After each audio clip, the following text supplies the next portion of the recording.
Once again, the moon discussion between Phil and Joe is astonishing to me. It just goes so much different than I think it's going to. It makes such weird bounces. We're going to do more because of that. You thought I was crazy. I thought you were completely crazy. But it makes sense. The way you're holding your own is breathtaking. It's just you don't have to be crazy to believe in the moon hoax theory. We're going to take a break, and we're going to come back. We have Joe Rogan, the host of Fear Factor, great stand-up.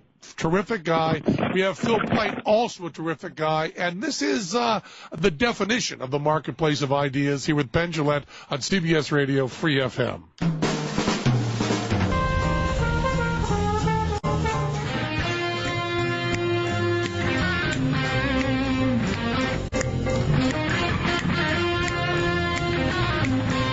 CBS Radio Free FM. I'm Penn Jillette. Mike Guido is also here. Let's get right to it as quickly as we can. Joe Rogan from Fear Factor asking questions of Phil Plait about landing on the moon. Did we do it or didn't we do it? Joe's just got questions. What's the next thing you want to open up? Who wants to take it?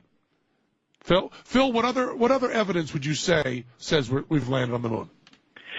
Well, a couple of big things, and the problem with most conspiracies is that you kind of pick away at the details, but you kind of forget the big picture, like the fact that there were 400,000 people working on this Apollo mission, and if it had been faked, if it had been faked because, and you have to ask yourself, why would they fake it? And generally, it's because and there was no way they could engineer these rockets. They couldn't go through the Van Allen belts. They couldn't go to the moon, whatever.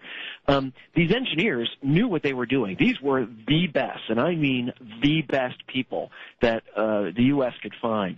And if they were building machines that could not perform the way they wanted them to, they would have known it. If the rocket wouldn't have been able to get to the moon, they would have known it. If they couldn't have landed on the moon, they would have known it.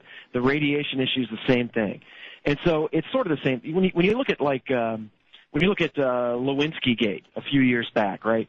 I hope I can use the word. Yeah. If Bill Clinton's getting a in the Oval Office, right? Who knew about it? Clinton, Lewinsky, Linda Tripp, and most likely Hillary. You have four people who knew about this, and yet the news broke in a year. And the same with Watergate. This was a huge conspiracy that started small, and even the small stuff couldn't be kept hidden. And so there's just, I think it was Ben Franklin who said, 3 people can keep a secret if 2 of them are dead. And it's the same sort of thing here, except you're talking about a huge number of people that would not possibly have kept quiet. There have been no deathbed confessions. There have just been anybody who could, I could make $1 million going on. I could go on Oprah for $1 million and say the moon landings are fake. Okay, nobody's done that. I would say that this is, to me, the most compelling argument is how do you shut all those people up? And what bothers you about that argument, Joe? Well, it is a very compelling argument. What bothers me about it is that I know that in government and especially in something as huge as NASA, things are very compartmentalized. You're not privy to all the information about the entire project that you're working on. You are given information on a need-to-know basis. If it's your job to design O-rings, you are designing O-rings. You don't get the data and the blueprints for the entire Saturn V rocket setup. You don't get all that information. The very people at the very top of the food chain knew about it. And isn't it a little odd that a couple days before Apollo 11 launched, the head of NASA resigned? Don't you find that a little odd? Not necessarily. That's crazy. This guy's been working on this his whole life. This is a monumental technological achievement. They're about to put a person on another planet. And this guy says, I quit. I don't want to do it anymore.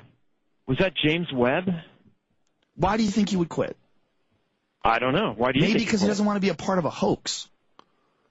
But why didn't he come out against it? Why do you want to get killed? I don't want to get killed. I mean, look, if you believe, there's a lot of conspiracy theorists believe that they killed Gus Grisham because he hung a lemon outside the LEM. He put a lemon on a hanger and hung it outside the lunar module. He was dead in a horrible fire shortly thereafter. That's a very typical conspiracy claim about But is it not true that he hung a lemon outside the lunar module? And is it not true that our government is filled with evil, murdering liars? Our government is filled with honest, evil, hardworking murdering liars at the top of the helm. There's a reason why we're in Iraq, and it's for money. Hang on. And people are dying for it. And it's the same people, and that's the same type of people that would be willing to kill astronauts. I'm not saying they did it, but I'm saying it's possible. one big problem with Apollo moon hoax conspiracy theories is that a lot of stuff is stated as absolute fact, when in fact it isn't. For example... Well, it is an absolute fact that he put a lemon on a hanger and hung it over the lemon, and it's an absolute fact that he burned to death that very lemon. What is hanging? He did hang a lemon on. That was because of communications issues they were having. He was saying this thing wasn't going to work. No. Hang on. He's been quoted many times as saying that the whole problem, the whole program's in jeopardy, and he didn't think it was going to work. He thought the thing was a lemon. He didn't think the whole thing was a lemon. He was having certain issues with some of the subsystems. If he was just having issues with subsystems, why would he publicly put a lemon on a hanger and hang it on the lunar module? That is a monstrous statement from the #1 astronaut in the country.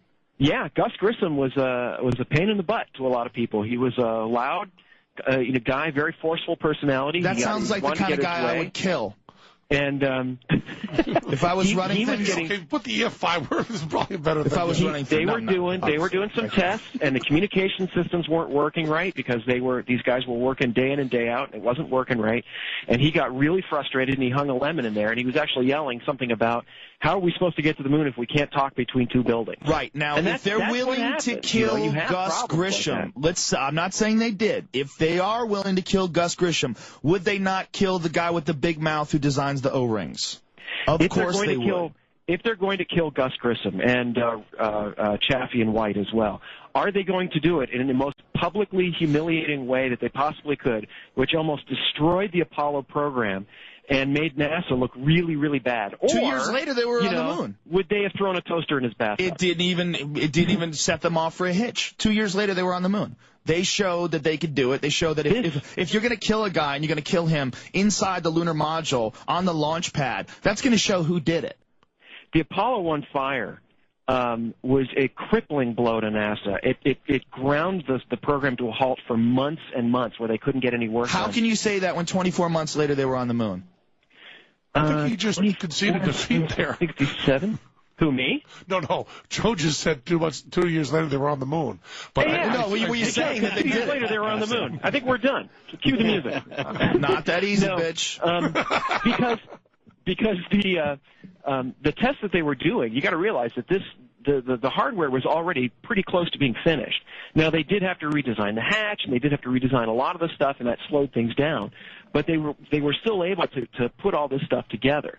And it doesn't make sense that they would kill him in such a public way. Okay, you throw a toaster in the guy's bathtub. I disagree entirely. I disagree entirely. They shot Kennedy in the middle of the street. I disagree entirely. I see. I think we may be done here. We're not done here. I do want to get back to James Webb here for a second. James Webb was the head of NASA. He was the NASA administrator, like the way Mike Griffin is now. Now, he did not resign days before Apollo 11. When did he actually resigned? I looked it up in September of 1968. So it was almost an entire year before Apollo 11. Now, this was right before... is that true? Because I read online that he resigned days before. Well, yeah, it depends on where you read. You could read conspiracy sites. You can read stuff that's based in reality. So you got to do that too. Well, no. I have gone way out of my way to read only pro-NASA sites so that I didn't get any BS. Well, let's see here. James Webb, NASA retired. And I should spell NASA right, because if I spell it in Bassa, I'm probably going to get something weird. JWST.nasa.gov says Webb retired just a few months before the moon landing. That's what I'm talking about. James Webb retired from NASA on October 7th, 1968. That's the National Air and Space Museum website. So it was about a year before Apollo 11. And the reason is because he was a Democratic appointee from, I guess, Lyndon Johnson. It might have been Kennedy.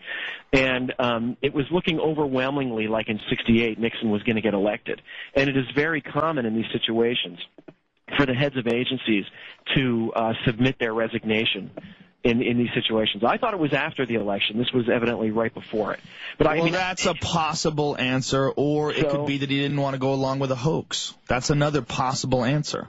I would agree with you if there were more compelling evidence for it. Well, there's no need for more compelling evidence. All it does is it is circumstantial, but it does throw doubt.